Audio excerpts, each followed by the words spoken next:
ನಮಸ್ಕಾರ ಸ್ನೇಹಿತರೆ, ಇವತ್ತು ನಾವು ಯೋಗ ನೀತಿ ಕ್ರಿಯೆಗಳು ಹೇಗೆ ಮಾಡೋದಂತ ತಿಳ್ಕೊಳ್ಳೋಣ. ಜಲನೇತಿ ಹಾಗೂ ಸೂತ್ರನೇತಿ. ಬನ್ನಿ, ಜಲನೇತಿ ಹೇಗೆ ಮಾಡಬೇಕು ಅನ್ನೋದನ್ನ ಹೇಳ್ಕೊಡ್ತೀನಿ. ಸೊ ಮೊದಲಿಗೆ ನೀವು ಒಂದು ನೇತಿ ಪಾಟ್ ತೊಗೊಬೇಕು. ಅದರಲ್ಲಿ ಬೆಚ್ಚಗೆ ಕಾಯಿಸಿದ ನೀರನ್ನು ತೊಗೊಬೇಕು. ಉಪ್ಪನ್ನು ಬೆರೆಸಬೇಕು. ಎಷ್ಟು ಪ್ರಮಾಣ ಬೆಳೆಸಬೇಕು ಅಂತಂದರೆ ಆ ಮಿಶ್ರಣ, ಆ ಸೊಲ್ಯೂಷನ್ ನಿಮಗೆ ನಿಮ್ಮ ಕಣ್ಣೀರಿನ ರುಚಿಯನ್ನು ಕೊಡಬೇಕು. ಆ ರೀತಿ ನೀವು ಸಿದ್ಧತೆ ಮಾಡ್ಕೊಬೇಕು. ನಂತರ ನೇತಿ ಪಾಟ್ನ ತಗೊಂಡು ಹೀಗೆ ಹಿಡ್ಕೊಂಡು ನಮ್ಮ ಎಡಗಡೆ ಅಥವಾ ಬಲಗಡೆ ಮೂಗಿನ ಹೊಳ್ಳೆಯಲ್ಲಿ ಹೀಗೆ ನೇತಿ ಪಾಟ್ನ ಇಟ್ಟು ಬಾಯನ್ನು ತೆರೆದಿರಬೇಕು. ಹಾಗೆ ತಲೆಯನ್ನು ಸ್ವಲ್ಪ ಬಾಗಿಸಿ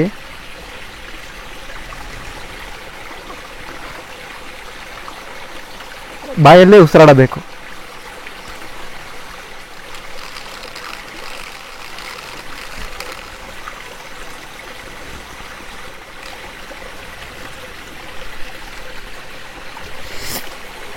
ಈ ನೇತಿ ಕ್ರಿಯೆ ಮಾಡುವ ಉದ್ದೇಶ ನಮ್ಮ ಮೂಗಿನಲ್ಲಿ ಇರುವಂತಹ ಸಿಂಬಳ ಆಗಿರಬಹುದು, ಯಾವುದೇ ರೀತಿಯ ಮ್ಯೂಕಸ್ ಸೆಕ್ರೇಷನ್ ಆಗಿರ್ಬೋದು, ಅದನ್ನು ಹೊರಹಾಕೋಸ್ಕರ ನಾವು ಈ ಅಭ್ಯಾಸವನ್ನು ಮಾಡ್ತೀವಿ. ಹೇಗೆ ಉಪ್ಪಿನ ಪ್ರಮಾಣ ಸರಿಯಾಗಿರಬೇಕು ಅದೇ ರೀತಿ ನೇತಿ ಅಭ್ಯಾಸ ಆದ ಮೇಲೆ ಕಪಾಲಭಾತಿ ಪ್ರಾಣಾಯಾಮವನ್ನು ಖಂಡಿತ ಮಾಡಲೇಬೇಕು. ನಾವು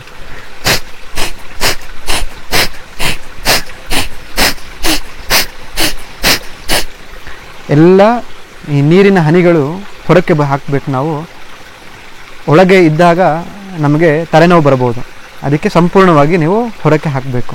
ಸೊ ಹೀಗೆ ನೀವು ಜಲನೇತಿಯನ್ನು ಅಭ್ಯಾಸ ಮಾಡ್ಬೋದು.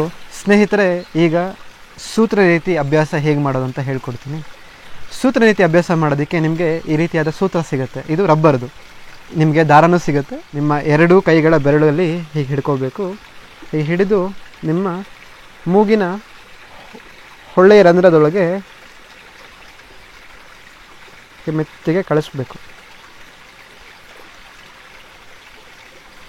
ಒಮ್ಮೆ ನಿಮ್ಮ ಗಮನಕ್ಕೆ ನಿಮ್ಮ ಗಂಟಲಲ್ಲಿ ದಾರ ತಲುಪಿದೆ ಅಂತ ತಿಳಿದ ಮೇಲೆ ನಿಮ್ಮ ಎರಡು ಕೈಗಳ ಬೆರಳನ್ನು ಒಳಗೆ ಹಾಕಿ ಹಿಡಿದು ಹೊರಗೆ ತೆಗಿಬೇಕು.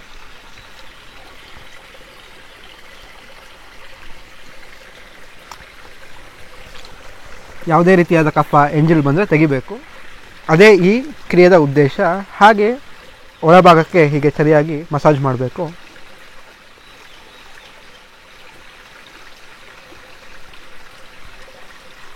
ರೀತಿಯ ಎಂಜಿಲ್ ಆಗಿರ್ಬೋದು, ಮ್ಯೂಕಸ್ ಆಗಿರ್ಬೋದು, ಸಿಂಬಳ, ಪ್ರತಿಯೊಂದನ್ನು ನೀವು ಹೊರಗೆ ಒಗಿಬೇಕು. ಯಾವುದೇ ಕಾರಣಕ್ಕೂ ಒಳಗೆ ತಗೊಬೇಡಿ.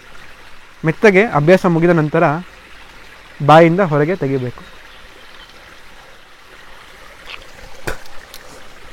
ಸಂಪೂರ್ಣವಾಗಿ ನಮ್ಮ ಗಂಟಲು ಮೂಗನ್ನು ಶುದ್ಧಿ ಮಾಡಿದ ಮೇಲೆ ನಾನು ಹೇಳ್ತೀನಿ ನಿಮ್ಗೆ. ಇವಾಗ ತುಂಬ ಉಪಯೋಗವಾದಂತಹ ಒಂದು ಕ್ರಿಯೆ. ಪ್ರತಿದಿನ ನಾವು ಹೇಗೆ ಹಲ್ಲುಚ್ತೀವಿ, ಸ್ನಾನ ಮಾಡ್ತೀವಿ, ಅದೇ ರೀತಿ ಪ್ರತಿದಿನ ಅಥವಾ ವಾರದಲ್ಲಿ ಒಂದು ಸಲ ಅಥವಾ ವಾರಕ್ಕೆ 2 ಸಲ ಆದರೂ ಜಲನೇತಿ ಕ್ರಿಯೆ ಹಾಗೂ ಸೂತ್ರನೇತಿ ಕ್ರಿಯೆಯನ್ನು ಮಾಡಿದರೆ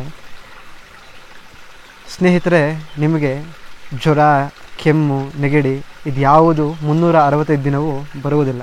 ಈ ಕ್ರಿಯೆಗಳನ್ನ ನೀವು ಯೋಗ ಇನ್ಸ್ಟ್ರಕ್ಟರ್, ಯೋಗ ಟೀಚರ್, ಅಧ್ಯಾಪಕರ ಮಾರ್ಗದರ್ಶನದಲ್ಲಿ ಮಾಡೋದು ತುಂಬ ಉತ್ತಮ. ಪ್ರತಿದಿನ ಇದನ್ನು ಮಾಡಿ ಇದರಿಂದ ಸಿಗುವಂತಹ ಸಂಪೂರ್ಣ ಉಪಯೋಗಗಳನ್ನು ನೀವು ಪಡೆದುಕೊತೀರಾ ಅಂತ ನಾನು ಭಾವಿಸ್ತಾ ಮುಗಿಸ್ತೀನಿ. ಮತ್ತೆ ಭೇಟಿಯಾಗೋಣ. ನಮಸ್ಕಾರ.